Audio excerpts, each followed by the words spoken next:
It's day 2 of the labor union strike. The federal government has met with the leadership of the Nigeria Labour Congress and the Trade Union Congress over the ongoing industrial action. Thanks for joining us on the program Beyond 100 Days. I am adviserNuhu. Do join the conversation now on X, formerly Twitter, using the hashtag Beyond 100 Days and at TVC News NG. The Labour leaders today met at the office of the National Security Advisor Nuhu Ribadu, Minister of Labour Simon Lalong and Minister of State for LabourCongress were both in attendance. President of the Trade Union CongressFestus Osifo, Secretary General of the Nigeria Labour Congress Emmanuel Ugboaja and other Labour leaders were also in attendance. Workers commenced a nationwide strike on the 14th of November to protest against the alleged brutality of the president of the NLC Joe Ajaero in Imo State. Imo State Police Command has denied the allegation, noting that the NLC president was taken into protective custody to avoid being lynched by a mob. On the 5th of November, the National Industrial Court in Owerri, the Imo State capital, had issued an order restraining labor unions from embarking on a strike in the state. Also, the federal government secured an order restraining the unions and their affiliates from embarking on the strike. And earlier, the National Security Advisor Nuhu Ribadu apologized to organized labor over the attack on President of the NLC Joe Ajaero in Owerri, Imo State on the 1st of November. And this was contained in a statement signed by the head of strategic communications in the office of the National Security Advisor, Zakari Medinyawa. Mr. Ribadu asked Labour to rescind its decision on the ongoing strike, adding that attackers of Mr. Ajaero have been arrested and investigations had commenced.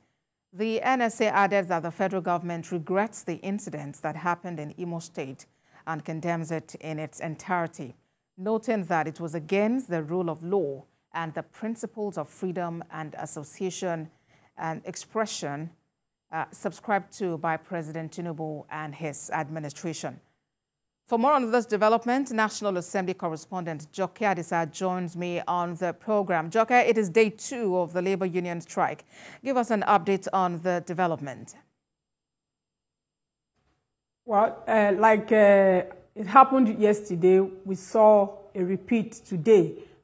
National Assembly workers, their staff, the staff members and the other visitors to the National Assembly were once again prevented from entering the National Assembly. Even lawmakers had a hectic time getting inside the complex. And so you had a very small figure. They were just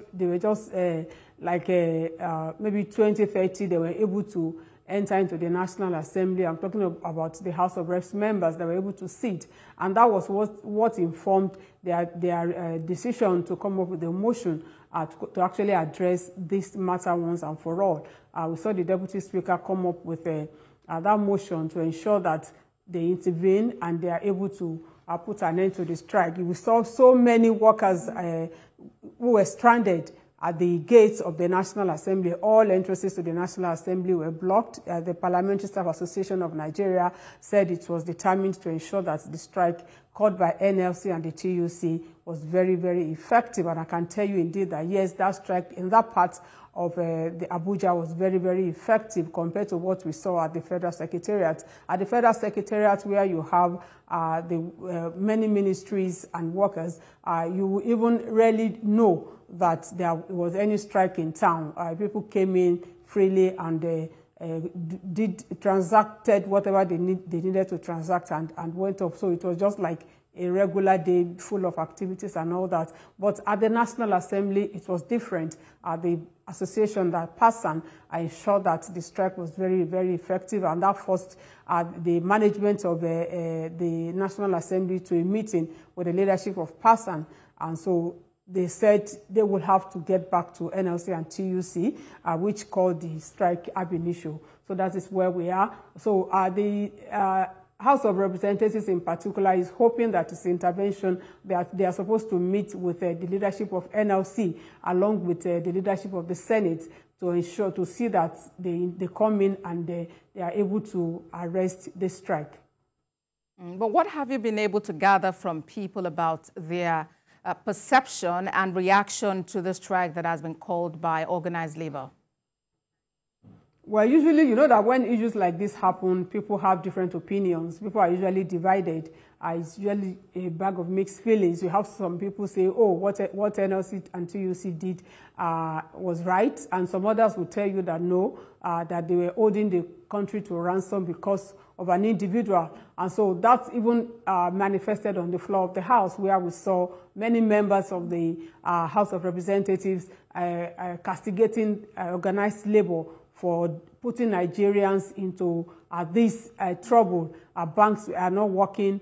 So many things, so many unions have joined the strike. And so it's been hectic for many Nigerians, for many citizens to even transact one business or another. So they felt that since there was a court injunction, the organized labor NLC TUC should have obeyed this injunction and ensure that they obey, and once they obey, it will be like a form of respect for the courts, that they did not show that respect for the Nigerian Constitution, and also did not show respect for the nation and the citizens as a whole. But we have also seen some of the members, even on the streets, even among the staff, that said that that issue about attacking an individual because of the protest was every citizen has the right to protest, and that it is the responsibility of the Nigerian police to ensure that such protests are not hijacked. So that was what happened. People are different in thoughts, and but the basic line, the basic issue here is that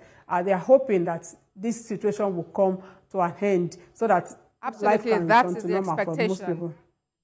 Yes, that's the expectation, so that life can continue, normal in the community. Thank you very much, Joke Adisa, National Assembly correspondent, for that update.